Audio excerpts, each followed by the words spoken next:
Hello everyone, and now welcome to Game 3 in a series between LG IM MVP versus Roxkis Slivko here on Cloud Kingdom. Game 3 in the series, as we're all tied up at 1 game apiece. Now I am coming back to you after a good weekend's rest. My apologies, I know my last cast was not up to snuff. Casting while tired, not normally a good idea, but then again, I know a lot of you guys have watched during your lunch breaks, and I don't want to give you, I don't want you guys to be lonely out there. I also know some of you guys watch during work. Don't have many things to say about that, as I gotta promote a good work environment. Slivko spawning as the red Zerg on the bottom left-hand side of the map. Meanwhile, I am MVP spawning as the blue Terran. So Terran versus Zerg on Cloud Kingdom. And we'll see whether or not we'll have continual Zerg dominance, or if MVP will be able to break the Zerg dominance as we have seen lately. Now, lately we've seen a lot of things not go in favor of Terran in terms of patches, and as the game develops, as the players are able to do more and more with the units given to them, it really feels like Terran has fallen off the board just a little. We are going to see a proxy barracks now being built off here. That's not normally where you would build a proxy barracks, as that's going to be straight in the line of sight of this drone that's going to be coming down the ramp. That's a bit of a curious move. Actually, is it? Yeah, that should be right in line there, as this drone should be able to spot it. Yes, it does spot the barracks. It spots one of them, but it doesn't actually spot both of them, as the drone is now making its way up. A 2 racks play is one of the things that Scarlet, who recently won the WCS North American Championship, had said, saying that 2 racks play is perhaps one of the most difficult openings for her to fight against in Terran versus Zerg, and that may be the reason why MVP is opening up with this particular build. MVP already rallying the Marines all the way to the other side of the map. We'll see if a bunker will be placed here. And if a bunker is placed there, how effective it will be. Now, I like this follow-up play by MVP. He's going to wall off with supply depots just in case there is a counterattack. It will buy himself some time, as now SCVs still making their way over. One SCV going back and forth. It looks like he will be setting up a bunker. Does Slivko know about it? Yes, he does. There's an Overlord right in position, as a drone now making its way over, and multiple drones now making their way over, as this one SCV pulls away. We should see a cancellation. Yes, beautiful cancellation by MVP, making sure that those drones lose a lot of mining time. 3 SCVs and 1 Marine will not be able to fight up against this many drones here. But here we go. Here they go again, as the drones now going after the Marine. The Marine is going to take a little bit of damage, but a beautiful position right there. So 3 SCVs, 3 Marines now, as 1 bunker does go down. Multiple bunkers now trying to come in. The drones are trying to get in a good surround here. The drones trying to fight off the Marines. The Marines doing a good job. MVP trying to dance away back and forth. The Zerglings are now engaging. And as the Zerglings are going to engage, we're going to see a cancellation on those bunkers.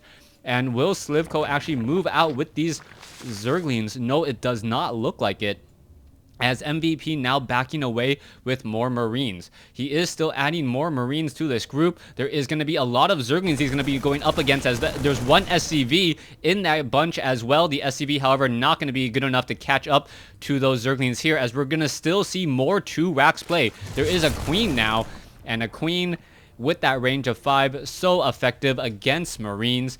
Marines don't stand a chance, especially since Queens do have base 1 armor, decent attack speed, and also decent movement speed on creep, meaning that they can back away and run away from a Marine if it does get a little bit too dicey.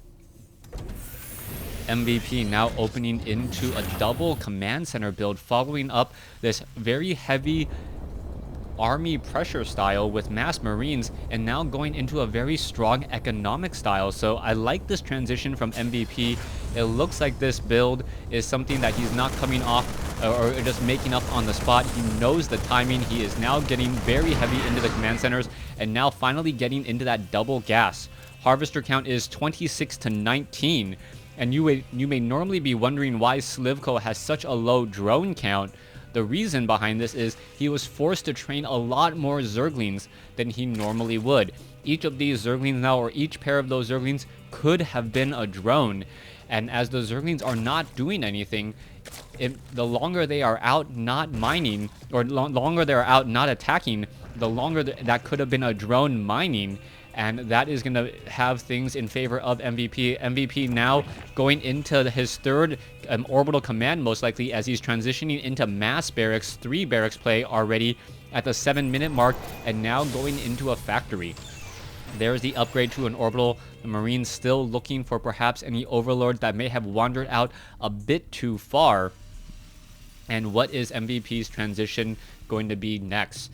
These production buildings not training anything. MVP instead focusing on economy, double training up SCVs, and now getting up that third meal. But Slivko not relenting in his drone production, now up to 42 with 3 more on the way. You can see double factories now coming in from MVP. And I'm curious to see if MVP will do another timing attack with just siege tanks and Marines, no medevacs. We did see that from MVP, and it has worked out well sometimes for Terran players when they're able to strike just a little bit earlier without those medevacs. But because of the timing, the Zerg player has not been able to mass up a large enough army either. Alright, it looks like this hatchery will fall in just a moment. Zerglings are going to be positioning themselves. One drone does get taken down. 125 resources lost in total as MVP leaves behind a low hit point Marine. What a bad way to go. Like, you know what, Marine, I want you to stand right here and tell me if you get clawed to death and what you see right before that. Barracks still training up more. MVP going into his own 3-base play. And what a turnaround. 36 to 51 income shows about even though Zerg does have slightly more gas at this stage, as there is one Marine that does come in with the block. Oh, is he going to get the kill on the drone? No. And now he is going to get shot down and clawed to death there. Slivko going to be building up that hatchery. Here we go. Slivko now even in terms of supply with MVP. 41 SCVs compared to 49 drones. Blue Flame Hellions now being added as well. And we are going Blue Flame tech off of a Reactor Hellion, and we should be seeing Siege Tank tech come in right behind this. We are running on 3 bases. MVP is actually up on 3 bases faster, and that is going to mean he's going to be able to get a much stronger economy as those Zerglings are now coming in a single file line. Not good positioning at all, as we do see one Zergling going to be scouting out of this expansion location here. Slivko has to be a little bit upset knowing that he is actually behind, not ahead in the economic race, even though MVP did try to 2-rax him. Alright, one Zergling just still sitting here. SCVs still coming back over and mining. We are getting a lot of mules down here at the 3rd base. Hatchery about to be completed, but there is only an 8 drone difference between these armies, and more importantly, there are a lot of mules in play for MVP. So MVP going to continue his economic advantage. You can see how much stronger his overall economy is, and will he be able to perhaps put pressure onto Slivko? There is a couple Roaches and Zerglings here. MVP does need to strike sometime within the next 5 or 6 minutes.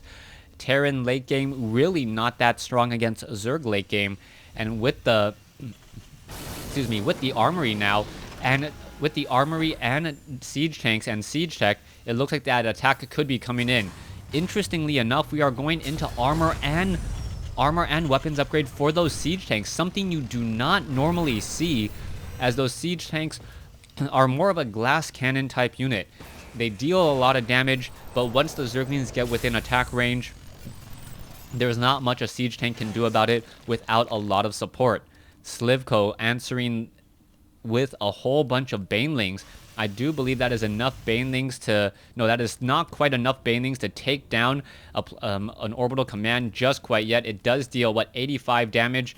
And I believe you need around 18 Banelings to take it down. And that's not going to be enough there, as the Hellion's able to push back some of those Zerglings. Baneling's now going to be perhaps trying to crash in here. Siege tanks are in position. Roach is now going to get in some free shots as well, as the Roaches now try to push their way in. Baneling going to crash in on that supply depot. Marines, bunkers. This is all going to fall. But MVP looks like he should have enough to actually push this counterattack back. Enough siege tanks in reserve, as all of these units are trying to retreat. There you go. You can see Slivko, getting a little bit lucky with some of those Roaches. armor and regeneration for the win there, as the siege tank's now going to move forward once again. A new round of Zerglings now coming in. Marines do not have stim, they do not have combat shield, and that means that they're going to be dead very, very quickly. The roaches are just dealing a lot of damage, but MVP has still very, very well placed siege tanks. More tanks being added to the group so far. Taking a look at the losses, Zerg has lost slightly more economy, 62 versus 58, as more and more buildings are being added, and a new drone perhaps setting up a hatchery down here in the center location. That will not be scouted out for quite some time. We are still running on 3 bases for MVP. MVP has a slightly smaller army, actually very even in terms of army, taking in consideration gas, and Slivko with 1-1 upgrades, now going into 2-2 upgrades, may come out ahead, but the roaches, the all-important roaches, are still sitting at 0-1 upgrades, and they will not be getting any upgrades at all. Siege tank's going to be dealing 55 damage per pop. Marines able to see up onto the high ground, doesn't like what they see. MVP still driving around with these Hellions. And where are they going to go, as the Hellions getting in a nice good torch there. Roaches now coming in as well. The roaches having slightly inferior range to a Hellion, but the targeting time on a Hellion makes it very, very difficult. Hellions deciding to perhaps move down over here and get in some shots. We're going to see the Hellions perhaps make their way in. No, Zerglings on creep, roaches on creep. The fastest moving units in the game pretty much, at 3.9 for a roach. Very, very high, just slightly slower than a Hellion. And still, the Hellions are driving around looking to see where they can go next. MVP perhaps looking to set up a planetary fortress here. Has to be careful. Roaches, infestors, all of those are definite possibilities, as we are now going into 6 infestors. Taking a look at the base, 2-2 upgrades, spawning pools, teching to tier 3 already. Hellions looking to see where they can go and how much damage they can do. 2 groups of Hellions perhaps going to be splitting the army, as the Zerglings, oh, a beautiful fungal growth, catching some of those Hellions out of position, but these Hellions are going to find their target at just the right time and take down multiple drones. The drones do have armor, so they are actually absorbing a little bit more damage, as a new group of Hellions tries to go up against the Zerglings here, find a wall of resistance, and will get taken down. Even game so far, back and forth. MVP does have Thors, and I really like Thors against Zerg. The only thing that really counters them would be mass roaches, when the roaches can walk in and perhaps try to surround a Thor. But because of the siege tank support by MVP, MVP is going to be protecting those stores very well. This is perhaps the future combination of mech against Zerg, siege tank, Thor, Hellions. Hellions very effective against those Zerglings, which are generally a problem. And the Hellions are actually on follow with these siege tanks. 2-2 upgrades. Will we see 3-3 upgrades, as we are also transitioning now into Vikings? Zerglings finding themselves at the wrong end of an Infernal Pre-Igniter, and now perhaps looking to retreat back home. The siege tanks will be sieging up. The drones finding in a couple more shots. The siege tanks are sieging. Are we going to see an engagement here, as one queen quickly gets taken down? And this is a beautiful attack by MVP. Will the roaches perhaps try to go in for a counterattack, as the roaches now simply swarm in here? Here's some infested Terrans. Hellions now trying to engage here, as well as the Thors are going to be backing up. The Thors do have superior range, as the siege tanks are now looking to retreat as well. The infested Terrans moving very slowly off of creep, and that means they're just going to be slowly walking to their death, not able to do very much at all. MVP now with these 4 Thors still looking to move forward. We are going into level 3 weapons upgrade, and I really think that Slivko perhaps could have come in with the counterattack and tried to swarm in here. There's already a planetary fortress though, and MVP looking very strong with his defense and now also with his offense. The Thors have to be careful. You can see the Marines are now backing off. Siege tanks gonna perhaps be blasting away. Only 2 siege tanks actually within range, as the infested Terrans are now being hatched. What's the easiest way to counter infested Terrans against a Thor? Just walk away from them. Some of the only few units are actually slower, as the Thors are now going to be engaging. The roaches trying to just swarm in here, able to take down a couple of free siege tanks. The Thors do have armor upgrades though, which means that those infested Terrans are not dealing nearly as much damage. Thors with actually 3 armor, reducing the damage from 8 down to 5. and will soon 8 down to 4, which is a 50% damage reduction until those weapons upgrades do come in. Thor is now once again trying to push in, but there are already Vikings also in the air as well, meaning any Broodlords coming in from the Greater Spire may fall. Overlords, are they going to actually start getting into supply blocking issues? Yes. And Slivko says GG. MVP coming in with a very heavy mech style, coming out on top and showing why MVP is one of the best Terran players in the world. Thanks for watching. Thanks for listening. Hope you guys enjoyed game 3 in this series with MVP taking a 2-1 lead. Stay tuned for game 4.